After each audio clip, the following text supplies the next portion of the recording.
Hi there, my name is Courtney Brown, and this is my constraint programming project for my operations research class based off of the old game that I used to play as a kid, backyard baseball.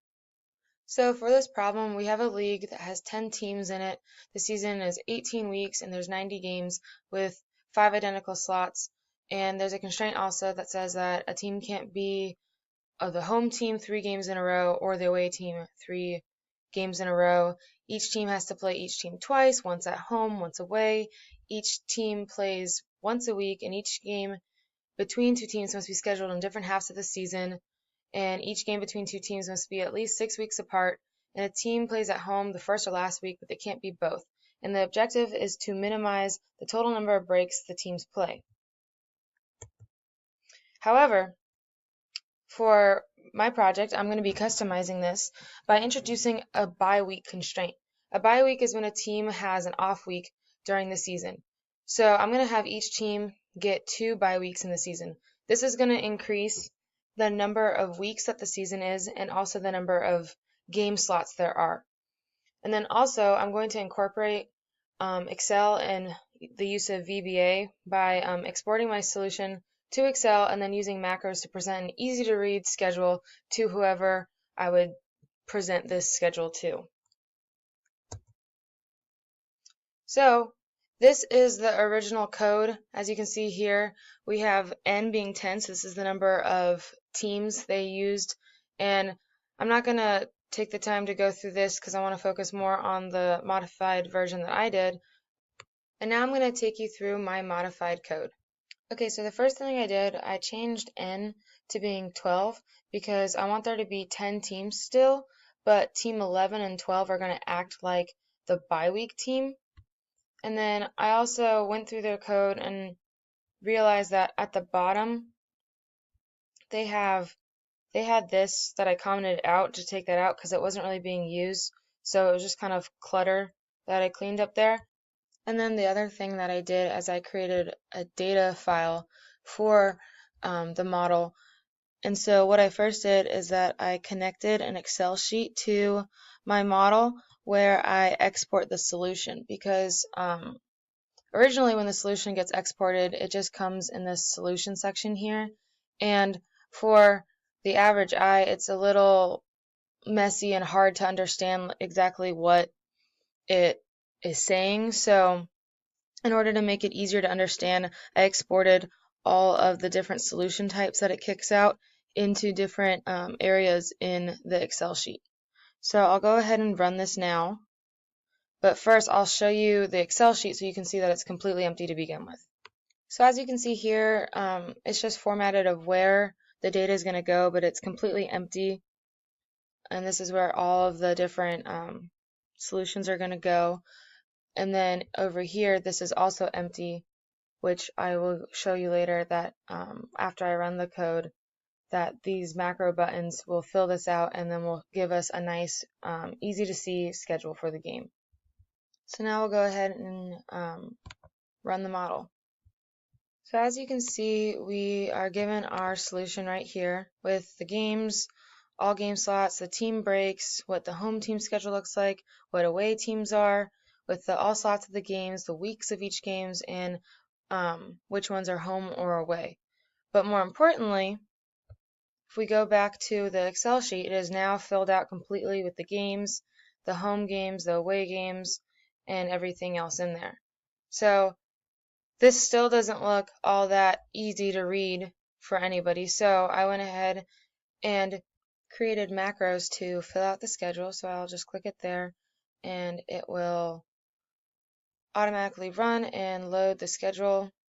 There it is, it fills out the schedule, and then to see the game schedules of the team matchups, we can go over here and click the See Game Schedule, and it automatically tells us what team is versus what team from the data over on the left-hand side. And then we can click and see who has a bye week.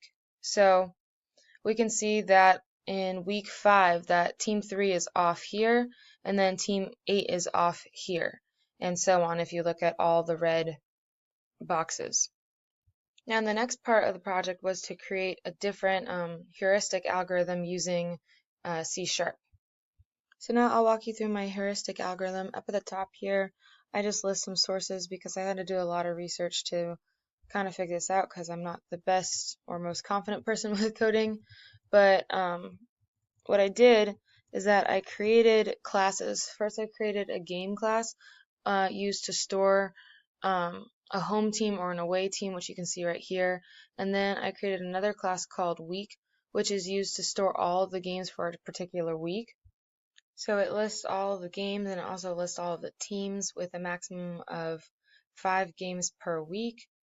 And then I use this function add game to add the game to the week's list of all games, where we add both the home and the away teams to the list. And then we use this function here, can_take_game, to check if a new game is compatible with the current week. Basically, it checks if the list of teams contain the new game's either home or away team, and then it returns true if that list of games for the week is not full and if the home or away team isn't already playing that week. Then I use this can_swap function to check that a swap can take place without causing any errors, and it goes through the same checks here as it does above. Next, we use this function to insert the new game into the week's list of games by swapping the new game with the game that is in the list. So we go through all the games, and if the current home team is the same one as the new team, we swap the current game with that one. Or if the current game away team is the same one as the new teams, we swap the current game with the new one. If no swaps occur, we return an empty game, as you can see here. This next function, execute swap, is used to swap a new game with a game that's in the list, and then it also removes the game's teams from the list and swaps the game with a new game, and then it also adds the new game's team to the list of games, and it returns the game that was pulled out of this list. So then I created this button, and it lists all of the teams' names here. As you can see, it has the team, the number of teams, number of games, and so on. And then here we initialize all of the weeks, and then we fill the list with all the games we play. We check here that the team won't be playing itself.